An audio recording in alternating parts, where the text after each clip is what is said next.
What up, Best Night Ever League? Connor here with your week one recap. Um, Boy, what a first week that was. I kind of hate doing the week one recap because I feel like there's not a lot to talk about. Everyone's kind of going through some variation of the same feeling. There's huge excitement leading up to the draft. I know myself, I'm sure everyone super hyped for the draft. Love doing the draft afterwards. Hopefully, you're looking at your team thinking, God, I just drafted the best fucking team ever. Uh, you know, Michael Pittman, he's going to take that leap into receiver one status if Anthony Richardson just takes a little bit of a leap himself. He was almost receiver one with Gardner Minshew. He's got to be able to do it with Anthony Richardson. You just talk yourself into every player that you drafted being a sleeper, a stud, turning into a top 10 player at their position. And then reality hits like a truck week one. Not something to overreact about, but at the same time can be certainly disheartening. And then for others, it can be, a big boost. It's always great seeing a late round flyer that you took a swing on, really pop, stuff like that. So quite the range of emotion between the days leading up to the draft and the end of week one. For those of you new to fantasy, the feeling only gets worse. The anxiety only gets worse.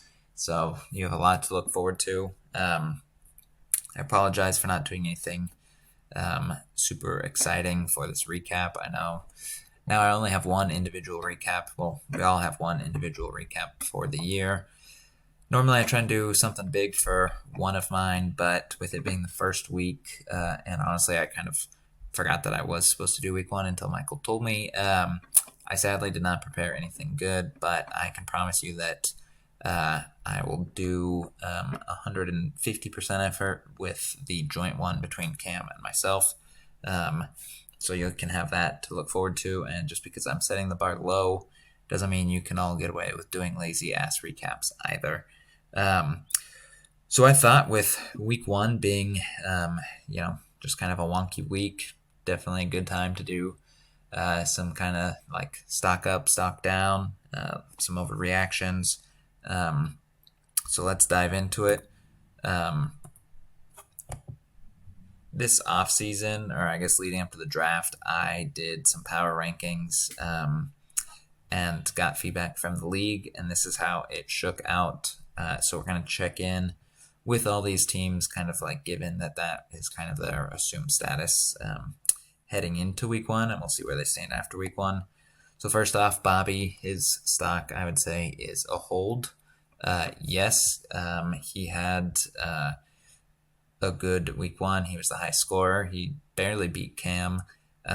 There were quite a few positives. Joe Mixon looked phenomenal for Houston. I did not anticipate that, so that is huge for him. His massive 18 Cowboys waiting to fuck stack, 41 points between his defense and his kicker is pretty crazy. He also had some really solid performances from some bench players, which I think is going to be huge for him. As far as kind of the concerns, Daniel Jones is just fucking terrible. It is amazing how bad he is and how the Giants are just so fucked with him. Drake London did not have a good first week. Falcons offense in general didn't have a great first week, but I still have hope. It's a lot of new changes, and week one's just kind of a weird thing. They were also playing a good defense. But Zamir White, that was concerning as well, I would say. He got out-touched and out-snapped by Alexander Madison, who just straight up sucks, so that is not a good sign. So yeah, overall, Bobby's a hold. I think, he was the number one team in the league, so he can't really go up, and I don't think any of the concerns warrant moving him down. Myself, I was number two. I did stock down for myself. I wouldn't say I'm overly concerned with my team. Lamar looked awesome. I was super happy about that. The Puka injury is a godsend for Cooper Kupp. I think he could legit be a receiver, like the receiver one, depending on the time frame that Puka's out. And then Kyren, I had so much fucking anger and stress over the Rams drafting Blake Corum and what that was going to do to my sweet boy. But 91% snap percentage, basically all the running back opportunities outside of a couple. He didn't have a super productive fantasy game, but that workload is super encouraging. As for the stock down, Mark Andrews only 2.4. That was brutal, very frustrating. I'm not in super panic mode. The Chiefs historically double and sometimes even triple cover Mark Andrews. They did that a ton in the playoffs last year. Apparently, they did that a bunch in week one. Also, he was in a car accident, wasn't practicing in the offseason, only just returned to the practice field last week, a couple days before the game. So probably not a lot of chance to like get worked into the game plan and stuff. But Isaiah Likely's pretty legit. So definitely have some concerns with that. Calvin Ridley, I invested a lot in him last year, and he screwed me over majorly. Fortunately, this year I invested less in him, but it's looking like he's going to suck again. Will Levis is trash. I don't know what I was thinking. And Jalen Hurts, I almost didn't put him on here. I mean, 13 is a disappointment for him. He had that god-awful interception early. I don't know what the fuck he was doing. But then that fumble was the center's fault, not his. You take out those plays, and he, is all of a sudden having a pretty good game. And then the concern is the tush push.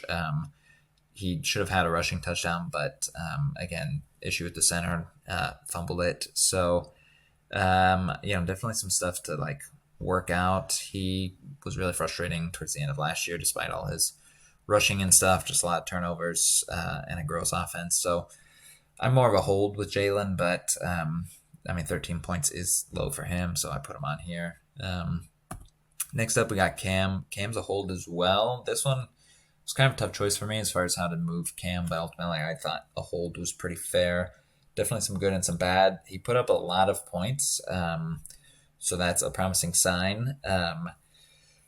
As for stock up, quarterbacks that aren't Joe Burrow, CJ Stroud looked, just as solid as ever.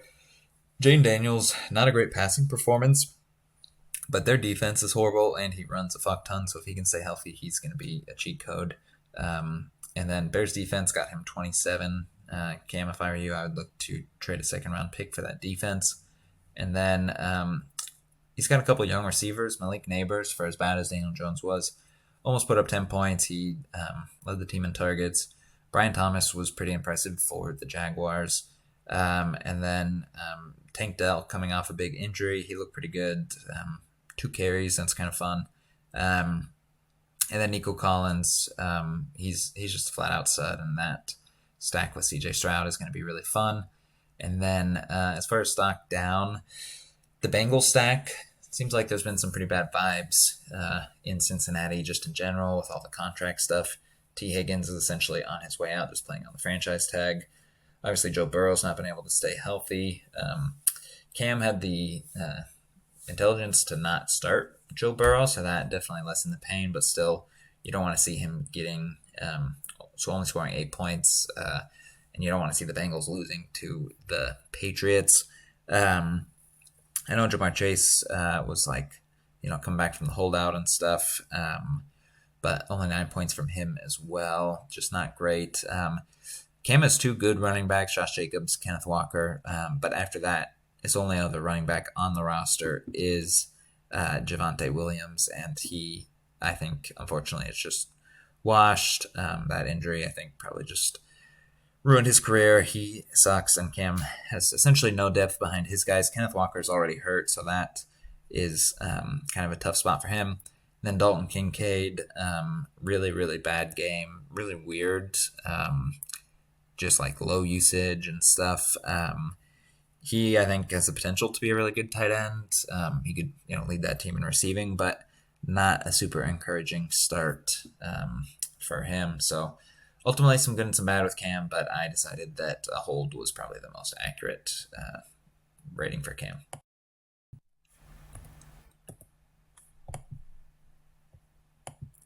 Oh, shit. All right, next up, we have Jacob.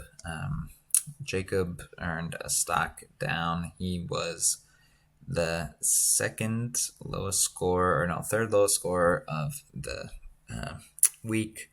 Um, Lost to Oscar. His running backs were a bright spot. James Conner looked really good, gets a ton of usage. And then Ramondre Stevenson, it was a good game script for him, which I think helped, but the Patriots really fed him, and he's a good player. Their offense has just been so bad. And then he added J.K. Dobbins, so I think running back's really going to be a strength for him. He also has Brian Robinson, who was good, put up 16. I do think Jane Daniels is going to, be kind of a pain for you and probably steal some rushing production, but he's really deep at the running back position. Unfortunately, stock down. Kirk Cousins did not look great. Again, it's only week one, coming back from that injury, but yeah, he did not look too good. Bo Nix similarly did not look good. He's also, obviously a rookie playing away in Seattle. That's tough, but not really the type of quarterback depth you'd like to see. And then receiver depth, I think, is concerning. Justin Jefferson was able to get a touchdown, but didn't have like a huge game by any means with Sam Darnold. Amon-Ra St. Brown, I think, had an outlier, really bizarre game. Chris Olave, similarly, as a former Olave owner, get used to being frustrated with him because it's not a fun experience. Even in his good games, they somehow are painful. But I think this was mostly like game script. They were just destroying Carolina. But yeah, otherwise, Keenan's hurt. George Pickens looked pretty solid. But I think receiver depth is going to be a concern, especially if Justin Jefferson isn't like that receiver one type stud kind of carrying that position for you. Next up is T-Bay. He defeated Andrew. Had kind of a cakewalk based off how Andrew's team performed. But Thomas scored 119. Stock up. Anthony Richardson looked pretty awesome. Only completed 9 passes, but still had 25 points. Hopefully he starts to complete some more passes, preferably to Michael Pittman. But his running backs look solid. Granted, they're already starting to get hurt. I think that's a concern. But, Breece is a stud. They really just feed him. A-Kane is so awesome, but he's hurt. Monster had a bad game, but he's also hurt now. And then Rachaad White, he didn't even have to start him, but I think Rachaad White is a good second or third running back to have, so that's good. And then Debo really benefited from CMC being out.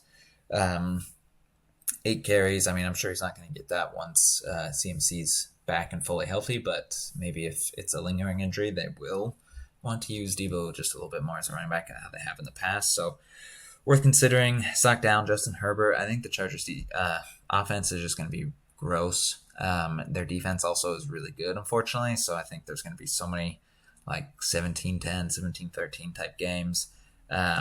So I don't think Herbert's going to be very good. DJ Moore, I think it's going to be tough with Caleb Williams just being a rookie. They have 2 other good receivers. Granted, they're now both starting to get hurt, so we'll see how that shakes out. But it just might be hard to get top-level kind of production from a rookie quarterback, feeding kind of the receiver. And then Marvin Harrison Jr. had just an awful game. I don't know what the Cardinals were doing. I don't think that's going to be the norm, but certainly not what you want to see week one from your first round pick. Next up is Gregor. I did stock up. His team looked pretty good. This stock thing does not factor in the trade that went down today, just because as of recording this, I don't know how it's going to shake out. Hopefully, the involved parties come to their senses and realize that it's a trade that shouldn't happen, but whatever. As far as the pros for him, his receivers look really good. I was kind of out on Stephon Diggs, but 2 touchdowns, a lot of volume. Yardage total was low, so that we'll see if the touchdowns don't come through, what that looks like. But Mike Evans is just awesome. I wish I had drafted him. The 49ers stack is crazy. Jake Moody outscored all but 2 of my players, so that's pretty neat for you. But that 49ers stack in general, Purdy and Kittle didn't even do that well, to be honest, but I think over the course of a season, that's going to serve you really well. Baker Mayfield was great. That looks like it was pretty legit last year with him just looking like a good quarterback. And you got a lot of depth. Even Eckler was decent. Tony Pollard was really good. Chris Godwin was really good. That's a nice little Baker stack you got. Caleb Williams didn't look great, but it's just tough being a rookie quarterback. So I think he'll get better. And then Travis Etienne wasn't horrible by any means, but Tank Bigsby, their backup running back, had the same number of carries as he did, which I think is just a little bit concerning. They drafted him in the third round last year, so if he starts to lose kind of that workhorse role, then I think his value is going to drop quite a bit. Next up, Andrew, our reigning champion. Really rough week for a number of reasons. He lost bad to T-Bay. I think promising Pacheco's workload. Saw 80% of the snaps, a big majority of the overall running back work. Saw a couple targets. He did drop what would have been an awesome long pass, I think, but he, I think, is going to be like a top 10 running back pretty easily. Stock down. I felt kind of mean just putting all these stock down, basically every position, but in a way it's kind of true. So CMC, I mean, if he's healthy, obviously he's probably the best fantasy player there is. But I think there are some, concerns with a tendonitis thing, calf, lower extremity. But otherwise, your running back depth behind Pacheco and McCaffrey, that is. Gus Edwards is your on your bench, not very good. DeAndre Swift only had 5 points. Receiver depth, Rome Odunze is already hurt. Deontay Johnson has Bryce Young throwing him the ball, so he's screwed. Devontae Adams has Gardner Minshew throwing him the ball. He wasn't very productive either. And then DK Metcalf struggled as well. So not super promising. And then for your quarterbacks, about 21 combined points between your two starters. And then, again, Bryce Young sucks. I almost put on here defense depth also because you're carrying two defenses and your bench defense got you 0 points. So I'd work to improve that too. All right, Zach, up next. He fell to 0-1. He lost to Michael. Stock up, I think. Tua looked really good. He led the NFL in passing this week. That's just kind of what he does. And then that Waddle stack looked nice. Even though Waddle was kind of in and out with injuries, as he always is, he looked really good. And JT workload, he didn't get a ton of points, but he saw something like 95% of the team's snaps. I think that will be a pretty good offense. And he's a really good running back, and so that kind of usage is pretty awesome. Stock down. Your other running backs, Chuba Hubbard, not it. I think that game script's just going to be too rough. Jalen Wright as a stash, I like that, but he didn't even suit up for week one. Tajay Spears looks like he's definitely the backup to Tony Pollard, so I think that's tough. And then Russ seems like he lost his starting job, so you might need to hit the waiver wires for a backup quarterback. Oscar got the win. He beat Jacob. His running backs, Saquon Barkley, Alvin Kamara, talking crazy, combined for 55 points between the two of them. Quarterback depth, the fact that Justin Fields isn't a backup is just a win in itself because he might not be that great, but I mean, still a quarterback's a quarterback. And then tight end, you drafted 2 tight ends, but you know what? Your tight end was I think probably the best one of the week. He caught a touchdown, which is really all you can ask for. Evan Ingram sucked, so good call leaving him on your bench. Stock down. Unfortunately, Puka's injury is a big bummer. That hurts your overall receiver depth, where outside of CeeDee Lamb, Christian Kirk didn't look all that good. Tyler Lockett actually looked pretty solid. Then we'll see how Hollywood Brown is when he comes back. You got Jacoby Myers as well. And then running back depth as well. Jaylen Warren. Arthur Smith is a terrorist. Cordell Patterson got more usage than Jaylen Warren, so that's kind of tough for you as well. Alrighty, moving on. We got Michael. Michael got the win. He beat Zach. Scored 125. Ultimately, I put Michael as a hold because while he did put up some good points and won, Unfortunately, there were still some pretty strong negatives with the team. But for the positives, Tyreek is just insane. He's pretty awesome.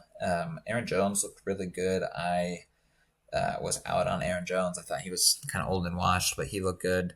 The only downside is Minnesota, unfortunately, does not get to play the Giants every week, so they're probably going to be in bad game scripts, but at least Aaron Jones can catch some passes.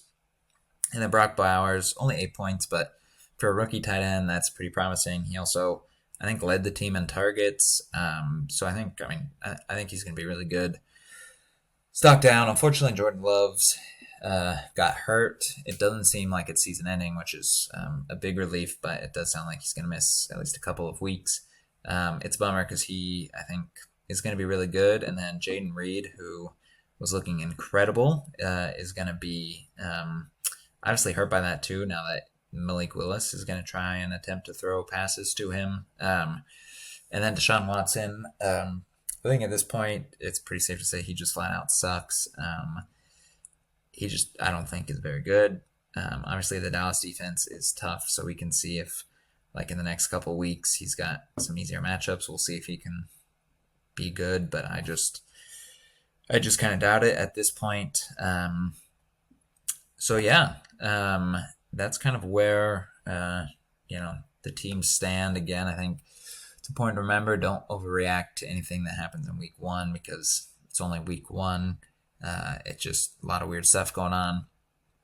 I did want to talk about the waiver moves because super exciting. Week one and generally early in the season does see some like big opportunities with the waivers. That's typically where kind of like league winners get added. Last year I got A-Chain and Kyron. So I was not super surprised to see some big swings this week, but people threw out a lot of money. Michael, obviously big bidder on Jordan Mason. I think $54 is a lot, but I also think all the other bids that people placed on him were low. Jordan Mason, I think, is going to kill it for as long as he's the RB1. The 49ers, I think, are not really at all inclined to play CMC if there's any sort of injury risk. They just smacked the Jets without CMC, so I don't think they're going to feel like super necessitated to have to like play him through an injury. So I think it's pretty probable that he can miss a chunk of time. And even if he does come back, maybe they're going to want to give him a lighter workload. It is just kind of a concerning thing. It's been like 5 weeks now that the injury's been present, and like Achilles tendonitis sounds like a risky thing. So I can see the upside swing for Michael, but $54 is steep.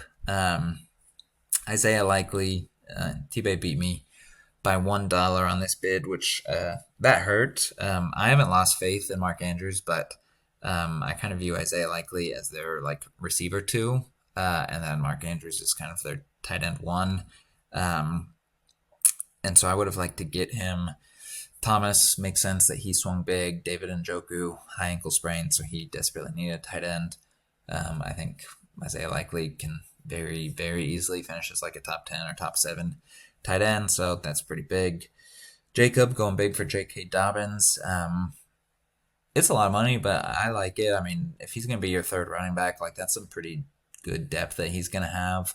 And if he, can regain his form and stay healthy, like I don't think Gus Edwards is necessarily like some great running back. So clearly the Chargers want to run the ball, so I don't mind that. I am pretty surprised Andrew didn't add a running back, just given kind of the way his team has shook out after week 1. I maybe bid a little heavy for the Chargers defense, but